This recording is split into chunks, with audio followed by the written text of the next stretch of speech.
Welcome to the world united. Welcome to the world united. Welcome to the world United. ఈరోజు ఒక గొప్ప యోగి గురించి తెలుసుకునే ప్రయత్నం చేద్దాం. ఆయన జీవితం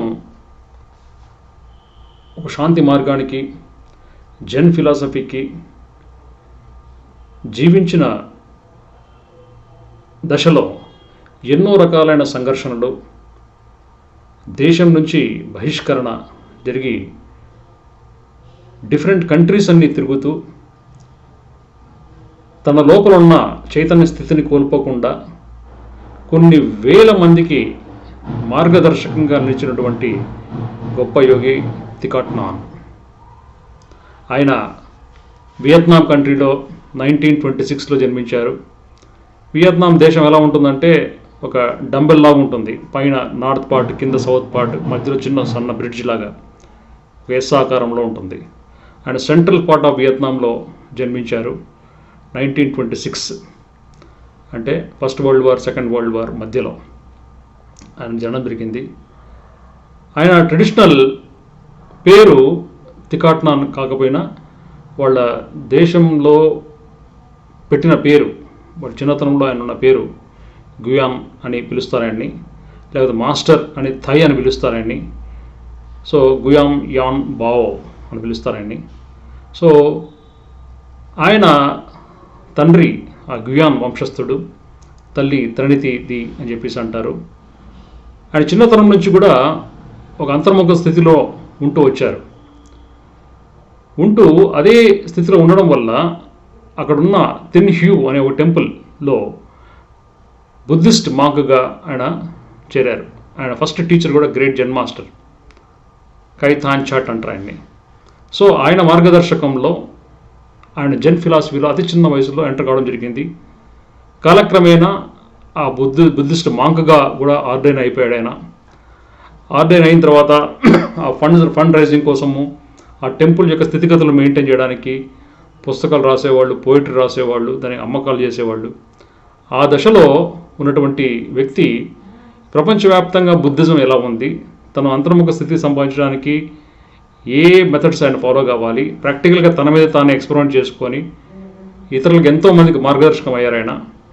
ఆయన చెప్పినటువంటి కాయిన్ చేసినటువంటి పదం ఏంటంటే ఎంగేజ్డ్ బుద్ధిజం అంటారు. అంటే బుద్ధిజం అన్నది ఒక అంతర్ముఖ స్థితి, ఎన్లైటర్మెంట్కి దారి తీసినప్పటికీ ఆ ఎన్లైటర్మెంటు సంఘానికి పనికి రాకుండా ఉంటే ఆ ఎన్లైటర్మెంట్కి అర్థమే లేదు. సంఘానికి అప్లై చేసే విధంగా applied spirituality, the world United ఏదైతే అప్లైడ్ స్పిరిచువాలిటీ అంటుందో, అంటే ఒకసారి విజ్డమ్ అన్నది, అంతర్ముఖంగా సిద్ధించినటువంటి ఆ జ్ఞానం అన్నది బాహ్యంగా ఈ సంఘానికి, ఈ సాంఘికమైన ప్రపంచానికి ఎప్పుడైతే అప్లై చేస్తామో, that he called it as engaged Buddhism. అంటే what the world united is saying applied spirituality అంటే spirituality for health, spirituality for environment, spirituality for education, spirituality for women empowerment, youth empowerment, politics etcetera. So engaged Buddhism అనే కాన్సెప్ట్ని తీసుకొచ్చారు. ఎందుకంటే ఆ రోజుల్లో యుద్ధ పరిస్థితుల్లో బాగా ఉండేది. ఎందుకంటే నార్త్ వియత్నాం అంతా కూడా కమ్యూనిస్ట్ హ్యాండ్ ఓవర్లో ఉండేది, సౌత్ నాన్ కమ్యూనిస్ట్ హయాంలో ఉండేది. ఎప్పుడు కూడా ప్రపంచంలో ఎలా ఉంటుందంటే ఉత్తర భాగం అంతా కూడా దక్షిణ భాగాన్ని డామినేట్ చేస్తూ వచ్చేది. అది అమెరికా కానివ్వండి, లేకపోతే వియత్నాం కానివ్వండి, భారతదేశం కానివ్వండి, లేకపోతే భూభాగంలో ఉన్న నార్త్ సైడ్ ఉన్న దేశాలు, సౌత్ సైడ్ ఉన్న కానివ్వండి, రకరకాల ఎందుకో విచిత్రం, అది తెలీదు. North always dominate the south. అలాగే వియత్నాంలో కూడా north always dominate the south. So north వచ్చేసి ఆ సోషలిస్ట్, కమ్యూనిస్ట్ ఐడియాలజీ ఉన్నటువంటి చైనా ప్రభావం, రష్యన్ ప్రభావంలో ఉండేది. ఈ సౌత్ అంతా కూడా American government sponsored anti communist movement ఉండేదన్నమాట. సో ఆయన మధ్యలో ఆ హ్యూ అనే ప్రావిన్స్లో ఉన్నారు. ఈయన చదువుకున్న మొనాస్ట్రీ కూడా టీ హ్యూ అనే సెంటర్లో ఉండేది. అంటే నార్త్కు కాకుండా సపోర్ట్ చేయలేకుండా, సౌత్కు సపోర్ట్ చేయకుండా ఒక న్యూట్రల్ దశలో ఉండడం వల్ల వాళ్ళిద్దరికీ శత్రువు అయిపోయాడు ఆయన. సో ఆ భాగంలో బుద్ధిస్ట్ మాంక్గా ఉంటూ అక్కడ ఉండలేనటువంటి పరిస్థితి ఏర్పడడం వల్ల, అంటే 59 to 61 అక్కడ బుద్ధిస్ట్ మాంక్స్కి టీచింగ్ ఇస్తున్న క్రమంలో క్లాస్ నుంచి బయటికి బలవంతంగా తీసుకొచ్చేసి అప్పటి నుంచి అప్పటికప్పుడు డిస్మిస్ చేసి ఆయన్ని బయటికి వెళ్ళిపోమని చెప్పేశారు. ఉన్న పలంగా ఆయన కొన్ని రోజుల్లోనే ఆయన అమెరికాకు వెళ్లాల్సిన అవసరం ఏర్పడింది. అక్కడ ప్రిన్స్టౌన్ యూనివర్సిటీలో ఫర్దర్ కోర్సెస్ చదివారు ఆయన. అక్కడ వియత్నాంలో ఉండగానే బుద్ధిస్ట్ మొనాస్ట్రీలో బుద్ధిజం టీచింగ్స్ అవి ఇవి చదువుకుంటూ సైగాన్ అనే పట్టణంకి వెళ్ళి సైన్స్ కూడా బాగా స్టడీ చేసేసి వచ్చారాయన అనమాట.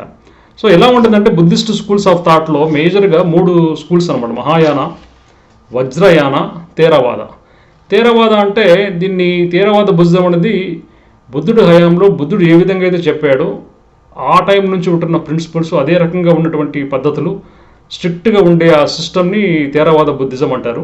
ఇక్కడ వియత్నాంలో ఉండేదంతా కూడా తేరవాద బుద్ధిజమే. థికాట్ అనే యొక్క గొప్ప ఈ యోగి కూడా యొక్క తేరవాద బుద్ధిజం స్కూల్ ఆఫ్ థాట్ నుంచి వచ్చిన వ్యక్తే. అది కాకుండా మహాయాన అంటే మెయిన్ శ్రీలంక సైడ్ అంటే ఇవన్నీ కూడా దీన్ని చైనాలో ఉండేది కూడా అంతా మహాయాన. వజ్రయాన అన్నది టిబెట్లో ఉండేది, దీన్ని మంత్రయాన అని అంటారు. సో ఈ 3 ప్రధానంగా ఉండేవి. హీనయాన అనేది తక్కువ మంది ప్రాక్టీస్ చేయడం వల్ల ఇది ఆల్మోస్ట్ ఆబ్సొల్యూట్ అంటే కనుమరుగైపోయిందే చెప్పుకోవచ్చు. సో తేరవాద, మహాయాన, వజ్రయాన. సో ఈ 3 పద్ధతులు ప్రధానంగా బుద్ధిజంలో ఉన్నాయి. ఇవి కాకుండా దాంట్లో సబ్సెక్ట్స్, డిఫరెంట్ స్కూల్స్ ఆఫ్ థాట్ కలిసి 18 రకాలైనటువంటి బుద్ధిజం సంబంధించిన స్కూల్స్ అన్నీ ఉండేవి. సో వీటన్నిటిని కూడా ఏకం చేయాలని చెప్పి యూనిఫైడ్ బుద్ధిస్ట్ చర్చ్ అని చెప్పేసి ఆయన అమెరికా నుంచి ఫ్రాన్స్కి వెళ్ళేసి ఆ ఫ్రాన్స్లో కూడా యూనిఫైడ్ బుద్ధిస్ట్ చర్చ్ ఓపెన్ చేశారు. అక్కడ కూడా కొంచెం రెసిస్టెన్స్ వచ్చినప్పటికీ వాళ్ళంతా కూడా ఆయన పద్ధతిని, ఆయన ఇంటెన్షన్స్ని అర్థం చేసుకున్నారు.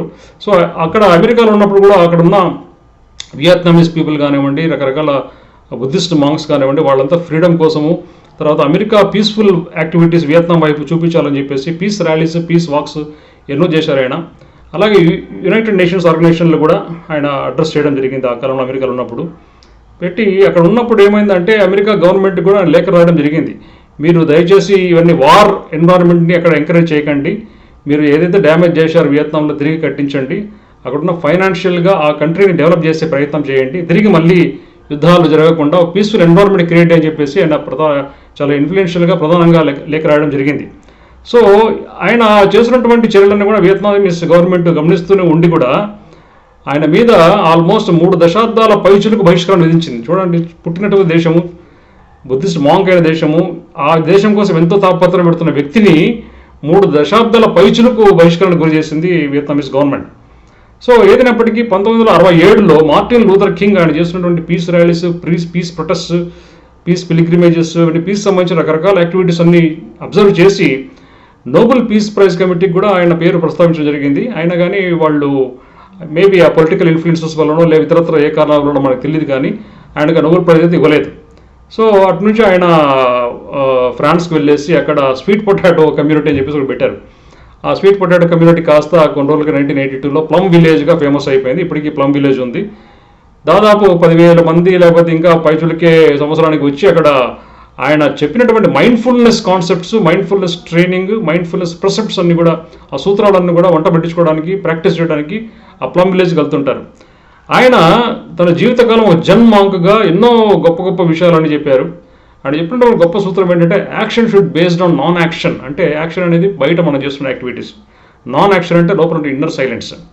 సో ఇన్నర్ సైలెన్స్ నుంచే అన్ని బాహ్యమైన అన్ని రకాల యాక్టివిటీ జరగాలి. ప్రతి ఒక్కటి కూడా వాకింగ్ కానివ్వండి, టాకింగ్ కానివ్వండి, డ్రైవింగ్ కానివ్వండి, ఈటింగ్ కానివ్వండి, ఇంకా ఏ పనైనా సరే అవన్నీ కూడా మైండ్ఫుల్గా ఉండాలి, అవేర్గా ఉండాలి, హియర్ అండ్ నౌ అనే స్థితిలో ఉండాలని చెప్పేసి ఆయన ప్రాక్టికల్గా ఎంతోమందికి ఇన్స్పిరేషన్గా అయ్యారు.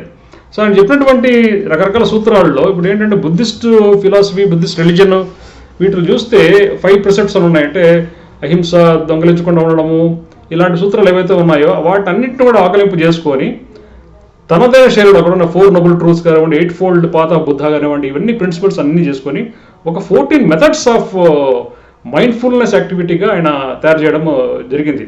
సో దాంట్లో ఏంటంటే ఈ 14 మైండ్ఫుల్నెస్ యాక్టివిటీస్లో ఏమేమి ఉంటాయంటే ఓపెన్నెస్ అంటే మనము లోపలున్న బిలీఫ్ సిస్టమ్ ఇదే కరెక్ట్, ఇదే అల్టిమేట్, ఇదే ఫైనల్, ఇంతకు మించి ఇంకేమీ లేదు అని గిరి తీసుకోకుండా, ఫుల్ స్టాప్ పెట్టుకోకుండా, కంక్లూజన్స్ డ్రా చేయకుండా, జడ్జిమెంట్స్ డ్రా చేయకుండా, కొత్త కొత్త ఐడియాస్కు, తెలియనటువంటి ఐడియాస్ అన్నీ కూడా ఓపెన్గా ఉంచడం వల్ల తన మైండ్ని ఎన్నో కొత్త కొత్త విషయాలు తెలుస్తాయి. ఓపెన్నెస్ అనేది అంటే మైండ్ని ఎప్పుడు కూడా ఓపెన్గా అంటే ఫ్రీగా అంటే జడ్జిమెంట్స్ లేనటువంటి స్థితి ఇవన్నీ ఉంచాలని చెప్పేసి ఆయన చెప్పేవాళ్ళు. అలాగే మేనేజ్మెంట్ ఆఫ్ యాంగర్ మేనేజ్మెంట్, ఎప్పుడు యాంగర్ అనేది రాకూడదు. ఈ యాంగర్ అనేది ఇతరుల కంటే కూడా తన మీద తనకే ఎక్కువ ప్రభావం చూపిస్తుంది. దీనివల్ల రకరకాల జబ్బులన్నీ వస్తుంటాయి. ఈ జబ్బులకు కారణం, ప్రధానమైన కారణం యాంగర్ అని చెప్పేసి యాంగర్ మేనేజ్మెంట్ కూడా చాలా అద్భుతంగా ఆయన చెప్పేవాడు. సో అలాగే ఎన్నో విషయాలు, లైక్ అన్నిటికంటే గొప్పదైంది సంతోషం. సంతోషం అనేది ఎలా ఉండాలంటే ఏదో వస్తువు మీద డిపెండ్ అయి వచ్చే సంతోషం నిజమైన సంతోషం కాదు. స్వతహాగా, సహజంగా, అంతర్ముఖంగా లోపల ఉన్నటువంటి నిజమైన సంతోషం అంటే వస్తువు ఉన్నా లేకున్నా వస్తువు మీద ఆధారపడి ఉండకుండా స్వతహాగా సహజంగా ఉన్న సంతోషమే నిజమైన సంతోషము. ఆ సంతోషానికి మీరు కనెక్ట్ అయి ఉండాలి. ఆ సంతోషం అనే ఫ్రీక్వెన్సీలో ఎల్లప్పుడూ ఉండాలని చెప్పేసి ఎప్పుడు చెప్పేవాళ్ళు. అలాగే ట్రూ లవ్ అనేది very very important. True love అంటే అదే లస్ట్ కోసమో, కామం కోసమో, లేకపోతే ఆశ కోసమో, లేకపోతే అంబిషన్, డిజైర్ అనే పర్స్పెక్టివ్లో కాకుండా స్వచ్ఛందంగా అన్కండిషనల్గా ఎటువంటి కండిషన్స్కు పెట్టకుండా, టర్మ్స్ కండిషన్స్ లేకుండా ప్రేమించే ఆ స్థితిని పెంపొందించుకోమని చెప్పేసి ఆ జెన్ ఫిలాసఫీ సూత్రాలలో తనకున్న ఈ 14 సూత్రాలు ఆఫ్ మైండ్ఫుల్నెస్ గురించి చెబుతూ ఇవన్నీ చెబుతుంటారు. అలాగే ఆయన ఏం చెప్తారంటే టాకింగ్ ఎప్పుడు కూడా మృదు భాషణ ఉండాలి, మృదు స్వభావం, మృదు భాషణ. అలాగే వినేటప్పుడు లోతుగా వినడము, అంటే మనము ఎప్పుడు వింటామో మనం ఏం మాట్లాడాలో దానికోసం వినడం జరుగుతుంది. అలా కాకుండా వాళ్ళు చెప్పే ఒపీనియన్స్ వాళ్ళ ఫ్రీక్వెన్సీకి రెజొనేట్ అవుతూ డీప్ లిజనింగ్ ప్రాక్టీస్ చేయమని చెప్పేసి అంటారు ఆయన. అంటే మనం వింటున్నప్పుడు, శ్రవణం చేస్తున్నప్పుడు, మననం చేస్తున్నప్పుడు, మాట్లాడడం చేస్తున్నప్పుడు కూడా కంప్లీట్గా మైండ్ఫుల్గా అంటే కాన్షియస్గా ఉండాలని చెప్పేసి చెప్పేవాళ్ళు. సో ఆయనకి రకరకాల ఈ బ్రెత్ ప్రాక్టీసెస్ బాగా ప్రోపగాండా బాగా చేశారు ఆయన. రకరకాల విపసన మెథడ్స్ కానివ్వండి, ఆనాపానసతి మెథడ్స్ కానివ్వండి, రకరకాల బ్రీతింగ్ మెథడ్స్ కానివ్వండి, ఈ జెన్ ఫిలాసఫీ, జెన్ ప్రిన్సిపల్స్ అన్ని కూడా ప్లమ్ విలేజ్లో ఉంటూ ప్రపంచ దేశాలన్నీ తిరుగుతూ లెక్చర్స్ ఇస్తూ ఎంతోమందికి ఇన్స్పిరేషన్ ఇస్తూ ఆయన 14 టైప్స్ ఆఫ్ మైండ్ఫుల్నెస్ ట్రైనింగ్స్ అన్ని కూడా అద్భుతంగా చెప్పడం జరిగింది. సో ఇవన్నీ కూడా ఆయన టీచింగ్స్ రాశారు. ఎన్నో పుస్తకాలు రాశారు ఆయన. 130 పుస్తకాల దగ్గర రాశారు ఆయన. ఆ 130 పుస్తకాల్లో కనీసం ఇంపార్టెంట్ పుస్తకాలు కొన్ని ఓపెన్ చేసి చదవాల్సిందిగా నేను అందరినీ రిక్వెస్ట్ చేస్తున్నాను. సో ఆయన ఇలాగే దేశ బహిష్కరణ అయిపోయిన తర్వాత 2014లో ఆయనకు బ్రెయిన్ స్ట్రోక్ వచ్చింది. వియత్నాంలో ఎంట్రీ దొరికింది ఆ టైంలో. ఆ బ్రెయిన్ స్ట్రోక్ రావడం వల్ల థ్యూ హీన్ అనే ఒక టెంపుల్లోనే ఉన్నారు. రైట్ సైడ్ బాడీ అంతా పాడైపోయింది, అంటే పని చేయకుండా ఉన్నది. మందులు ఏం అవసరం లేకుండా అట్లనే హీల్ చేసుకుంటానని చెప్పేసి హాస్పిటల్ నుంచి బయటకు వచ్చేసి టెంపుల్లో ఉన్నారు, రికవర్ అవుతూ ఉన్నారు వీల్చైర్ మీద. మొన్న ఈ మధ్య 2022 జనవరిలో ఆయన మళ్ళీ సెకండ్ బ్రెయిన్ స్ట్రోక్ హెవీగా రావడం వల్ల లాస్ట్ బ్రెత్ ఆయన ఆ టైంలో వదిలేశారు. సో ఇప్పుడు ఆ టైంలో ఏంటంటే వియత్నాంలో మొదటి దశలో బహిష్కరణ ముందు ఉన్నప్పుడే యూత్ కోసం అని చెప్పేసి ఒక ఆర్గనైజేషన్ ఓపెన్ చేశారు. తను ఒక లేడీని అపాయింట్ చేశారు, చాంకాంగ్ అని చెప్పేసి. ఆవిడ ఇంకా ఉంది. ఆవిడ కూడా ప్లమ్ విలేజ్ తర్వాత ఎన్నెన్నో యాక్టివిటీస్ అన్ని కూడా చేస్తూ వచ్చింది. సో ఆయన సంబంధించిన డిసేబుల్స్ కానివ్వండి, ఆయన కంపానియన్స్ కానివ్వండి, ఆయన అపాయింట్ చేసినటువంటి స్పిరిచువల్ లీడర్స్ కానివ్వాలి, ఇప్పుడు ఆయన లెగసీని కంటిన్యూ చేయడానికి సిద్ధంగా ఉన్నారు. థికాట్ నాన్ యొక్క రచనలో ఆయన పుస్తకాలు చదివి ఖచ్చితంగా ఆయన మైండ్ఫుల్నెస్ ప్రాక్టీస్ అన్నీ ఆకలింపు చేసుకోవాల్సిన అవసరం అందరికీ ఉంది. Thank you very much.